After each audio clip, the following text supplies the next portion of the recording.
boys and girls, and welcome to Flannel Friday. My name is Miss Karen, and I'm one of the librarians at the Brighton District Library. Today's theme of Flannel Friday is families. Everybody belongs to a family. Everybody has a family. You might be getting together with your family or your extended family later this month for Thanksgiving. Who is in your family? Well, there could be mother, a father, there could be a brother, a sister, there could be a baby, like in this family right here. You can have grandmothers, grandfathers, aunts, uncles, cousins, and special friends, and maybe even a pet. Many people consider their dog or their cat a member of their family. And I have a poem about families for you because there's a nice looking family sitting right here. Families are people who care about you. My family is special. Yours is too. Mothers and fathers, sisters and brothers, grandmas and grandpas, and so many others. One family is big while another is small. Some families have children and some none at all. Whenever we're together or far, far apart, the family that I love fills up all of my heart. Now, we always talk about our heart when we talk about our happy emotions, like when we love someone. And I will show you how you can make a heart with your hands to tell somebody that you love them. This is what we're going to learn how to do. This is the heart, and this is your hands. So take your two hands like you're going to clap and move them apart a little bit. Make your thumbs touch each other and curve down your fingers. This looks like a heart. Doesn't it look like the heart up here? So let's do that again. Your hands are going to clap. Move them apart. Make your thumbs touch each other and roll your hands down, your fingers down. Now you can put your heart over your heart if you want to tell someone you love them.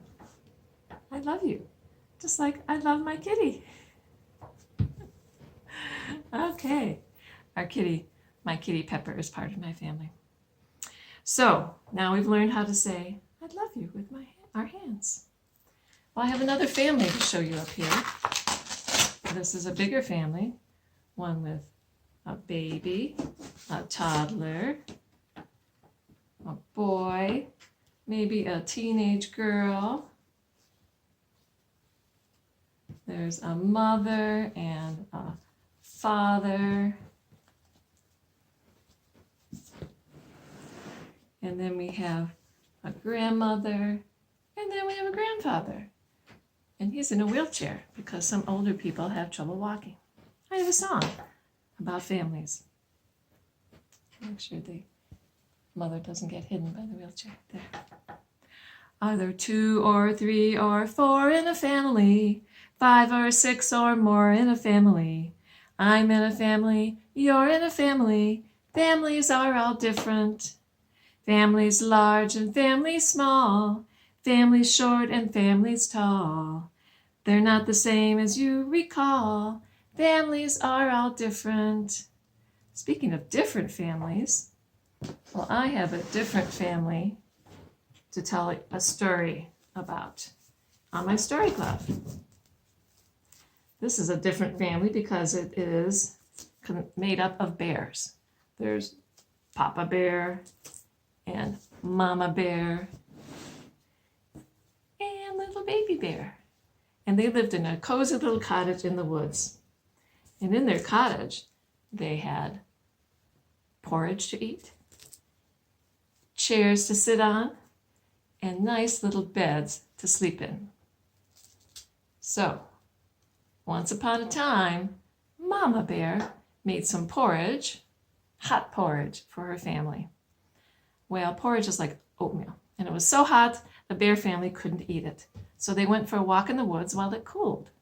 So Papa Bear went this way, and Mama Bear went this way, and little baby bear went this way, all to walk in the woods.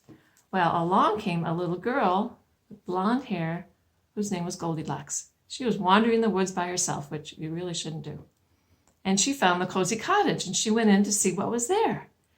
and she saw the porridge, and she went over to the porridge because she was hungry. And she tried Papa Bear's porridge, but it was too hot. Then she tried Mama Bear's porridge, but it was too cold. Then she tried Baby Bear's porridge, and it was so good, she ate it all up.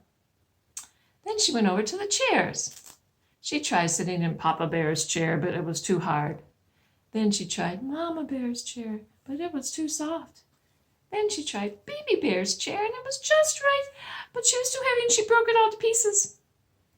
So after all that, she was tired, so she decided to go upstairs to the bedroom. She tried Papa Bear's bed, but it was too hard. Then she tried Mama Bear's bed, but it was too soft. Then she tried Baby Bear's bed, and it was just right. She crawled in and fell fast asleep. Well, wouldn't you know, the bear family came home after their walk in the woods, and they knew something was up. Papa Bear went over to the porridge and said, "Someone's been eating my porridge." And Mama Bear went over to the porridge and said, "Someone's been eating my porridge." And Baby Bear went over and said, "Someone's been eating my porridge," and they ate it all up. Then they went over to the chairs. Papa Bear said, "Someone's been sitting in my chair." And Mama Bear said, "Someone's been sitting in my chair." And Baby Bear said, "Someone's been sitting in my chair," and they broke it all to pieces. Well, they needed to explore some more, so they went upstairs to their bedroom. Papa Bear said, "Someone's been sleeping in my bed." And Mama Bear said, "Someone's been sleeping in my bed." And what do you think Baby Bear said? "Someone's been sleeping in my bed, and there she is, fast asleep." Well, all this noise woke up Goldilocks. She saw the bear family staring at her, and she ran down the stairs, out the door, through the woods, and back home, and promised her mom that she would never wander in the woods by herself again. Well, what do you think the bear family did? Well, Mama Bear, she made some more porridge. And while they waited for it to cool, they sat inside their cottage and talked about the day's events. The end of Goldilocks and the Three Bears. Now, we're going to do a little family finger play. This is the mother, kind and dear. This is the father, standing near. This is the brother, strong and tall. This is the sister who likes to play ball. And this is the baby, littlest of all. See my whole family, large and small. There's the whole family. Now, I have another way. I've already shown you one way to say "I love you" with your hands. Remember, you can make a heart and that says "I love you." Well, there's something called language, sign language, which is for people who are deaf. That means they cannot hear. So they can't hear when you're talking, so people use their hands to talk to them. And one way of saying "I love you" is to point to yourself, say "I," and then you hug yourself, love, and then you point to whoever you love, you. So that's "I love you." Let's practice that.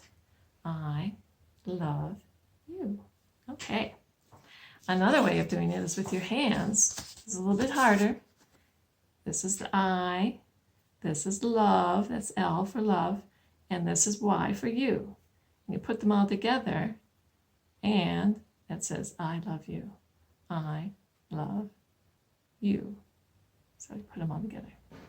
So I have a song that we're going to use some of our sign language in, and it's a silly song. I don't really know what it means, and it's a song, if you have a shaker, you can shake with it. And it goes like this. Skinnamarink-a-dink-a-dink, skinnamarink-a-doo. I love you. Skinnamarink-a-dink-a-dink, skinnamarink-a-doo. I love you. I love you in the morning and in the afternoon. I love you in the evening beneath the silver moon. Oh, skinnamarink-a-dink-a-dink, skinnamarink-a-doo. I love you. I love you. I love you. All right. You can show somebody "I love you" just with your hands. So I always close my Flannel Fridays with a nursery rhyme, and this is about a little girl who had a family of sheep. Little Bo Peep has lost her sheep and can't tell where to find them.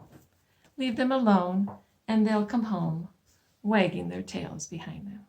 Well, this has been a fun Flannel Friday. I hope to see you next time. Bye-bye.